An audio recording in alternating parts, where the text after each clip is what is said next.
సీతారాం మూవీతో అందరి మనసుని గెలుచుకున్న ఆ హీరోయిన్ మృణాల్ కొద్ది నెలల క్రితం వరకు కూడా నటుడు ధనేష్ ను పెళ్లి చేసుకోబోతోంది అని, వారిద్దరు చాలా కాలంగా ప్రేమ సంబంధంలో ఉన్నారని విస్తృత ప్రచారం అయితే జరిగింది కదా. అయితే కాలక్రమేణా వారిద్దరూ ఆ పుకార్లనైతే కొట్టిపారేయడంతో ఈ ప్రచారం అయితే సద్దుమణిగిపోయింది. ఆ తర్వాత కూడా ఇటీవల వచ్చిన ఒక హిందీ సినిమాలో తన సహనటుడితో మృణాల్ ప్రేమ వ్యవహారంలో ఉందనే పుకార్లు మళ్లీ వచ్చాయన్నమాట. ఈ పుకార్లు కూడా మొదట్లో కొంత ప్రాచుర్యం పొంది చివరికైతే సద్దుమణిగాయి. చివరిగా ఎట్టకేలకి ఫ్యాన్స్ అయితే ఈ ప్రశ్నలు ఏకంగా మృణాల్ ముందే అడిగేసరికి ఆమె ఘాటుగా అయితే స్పందించారు.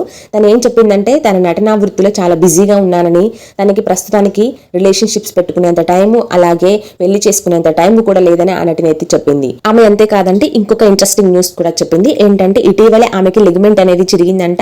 ఆ బిజీ షెడ్యూల్ వల్ల ఆమె కాలికి సరిగ్గా చికిత్స కూడా చేసుకునేంత స్థితిలో కూడా నేను లేను అని ఆమె అయితే చెప్పుకుంటూ వచ్చారు. తన హెల్త్ ని పట్టించుకునే స్థితిలోనే తను లేనప్పుడు ఇంకా రిలేషన్షిప్స్ పెట్టుకునే స్థితిలో తను ఎలా ఉంటుంది, ఎవరితో డేట్ చేస్తుంది. అండ్ అలాగా తను ఇంకోటి కూడా చెప్పింది, నేను ఎవరితో డేటింగ్ చేస్తున్నాననే దానికంటే నేను చేస్తున్న పని వల్ల నాకు గుర్తింపు రావాలి అని చెప్పింది. ఈ విషయంపై మీ ఒపీనియన్ ఏంటో కామెంట్ చేయండి.